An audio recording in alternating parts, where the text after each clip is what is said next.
Chairman صاحب، سب سے پہلے تو میں جو ہمارے سینیٹر اون بپی صاحب نے آج انکشافات کیے ہیں،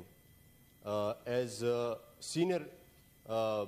پولیٹیشین اور ایک سینئر رہنما ہو کہ پی ٹی آئی کے سینئر رہنما ہو کہ جو ان کے ساتھ ذاتیات ہوئے ہیں، ان کی میں شدید مذمت کرتا ہوں اور میں افسوس کرتا ہوں ان کے ساتھ اور ان کے فیملی کے ساتھ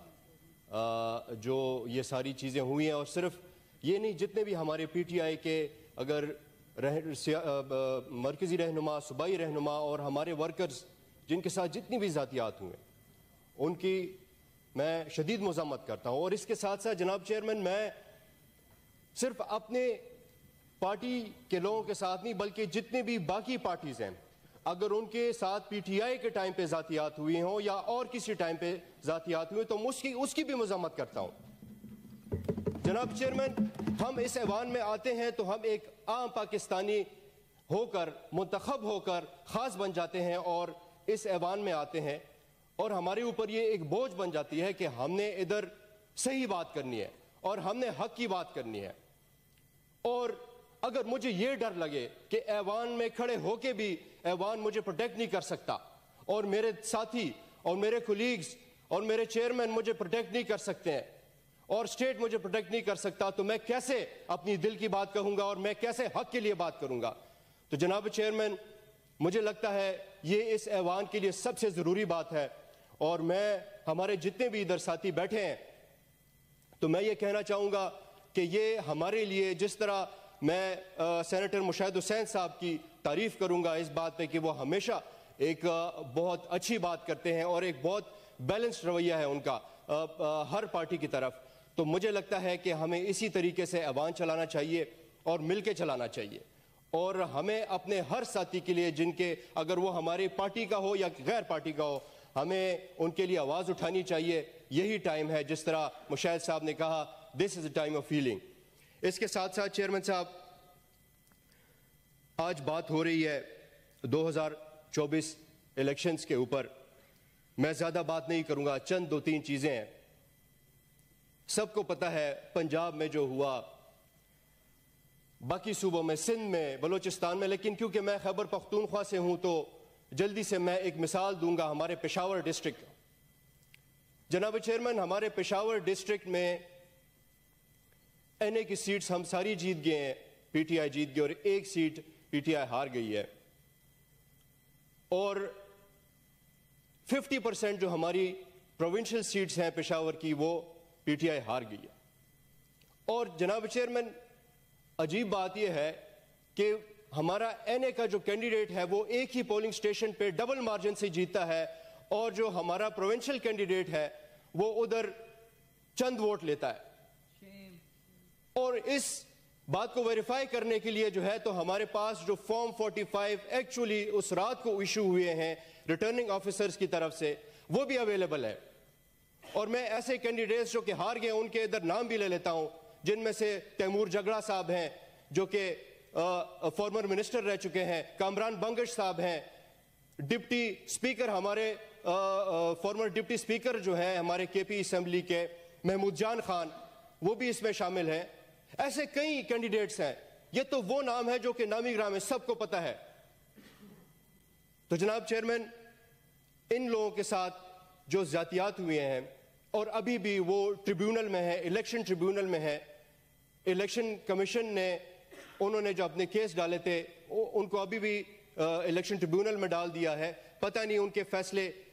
کب نکلتے ہیں، کیا ہوتا ہے۔ لیکن یہ وہ لوگ ہیں جناب چیئرمین کہ اگر باقی پارٹی پوری جیت جاتی ہے اور یہ چند لوگ رہ جاتے ہیں تو یہ بہت زیادتیات ہو رہی ہیں اور اس کے اوپر جو ہے تو نظر ثانی ہونی چاہیے۔ اس کے ساتھ ساتھ جناب چیئرمین، میں ان لوگوں کے ساتھ مذمت کرنا چاہوں گا جو ابھی بھی جیل میں ہیں۔ پی ٹی آئی کا نام انہوں نے اٹھایا، پی ٹی آئی کا آواز انہوں نے اٹھائی اور اس کی وجہ سے آج وہ جیل میں ہے، اور ان کے اوپر اگر کوئی بھی تشدد ہو رہی ہے اس کی میں مذمت کرتا ہوں۔ اس کے ساتھ ساتھ جو ہمارے آج جو ہمارے ممبرز نے ایک ریزولوشن بھی دیا ہے، اور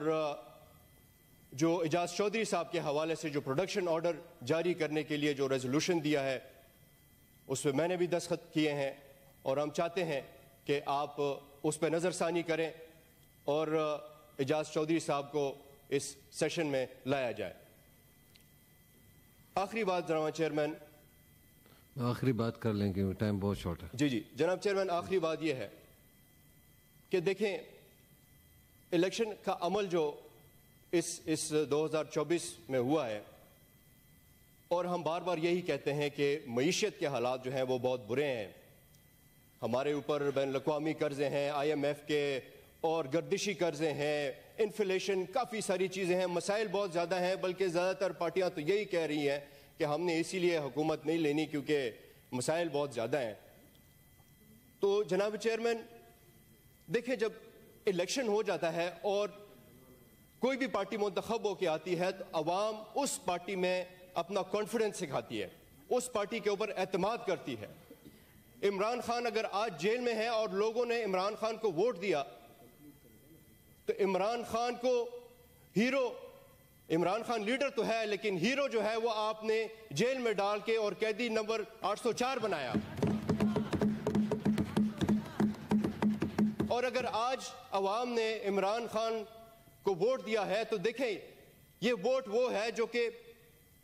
اب اگر حکومت عمران خان بناتا ہے تو لوگوں کو کانفیڈنس ملے گا، اور جب لوگوں کو کانفیڈنس ملے گا تو اس اکانومی میں کوئی جان آئے گی۔ لیکن اگر کوئی کانفیڈنس نہیں ہوگا تو کہاں سے انویسٹر آئے گا، کہاں سے لوکل لوگ جو کہ ابھی پاکستان سے باہر جانا چاہ رہے ہیں، اپنے پیسہ جو ہے وہ پاکستان سے باہر لے کر جا رہے ہیں، کیا فائدہ ایسی حکومت کا جو لوگوں کو کانفیڈنس ہی نہ دے؟ یہ حکومت، دو پارٹیاں آج مل کے کوئی بھی جیسے بھی حکومت بنا لیں لیکن ان کے پاس عوام کا کانفیڈنس نہیں ہوگا اور اسی لیے وہ فیل ہو جائیں گے۔ تو اسی لیے جناب چیئرمین میں اس ایوان میں کھڑے ہو کے یہ کہتا ہوں کہ جن کا مینڈیٹ ہے، پی ٹی آئی کا مینڈیٹ ہے، عمران خان کا مینڈیٹ ہے، ان کو صحیح طریقے سے جو کہ سیٹیں آئی تھی، جو کہ کوئی کہتا ہے 160 تھی، 180 تھی، اس حوالے سے دیکھ کر عمران خان کو اپنی صحیح مینڈیٹ دینا چاہیے اور حکومت دینی چاہیے تاکہ اس اکانومی اور اس معیشت کا اصل میں کچھ بن سکے۔ بہت مہربانی۔ تھینک یو جی۔ سینیٹر عمر فاروق صاحب، مختصر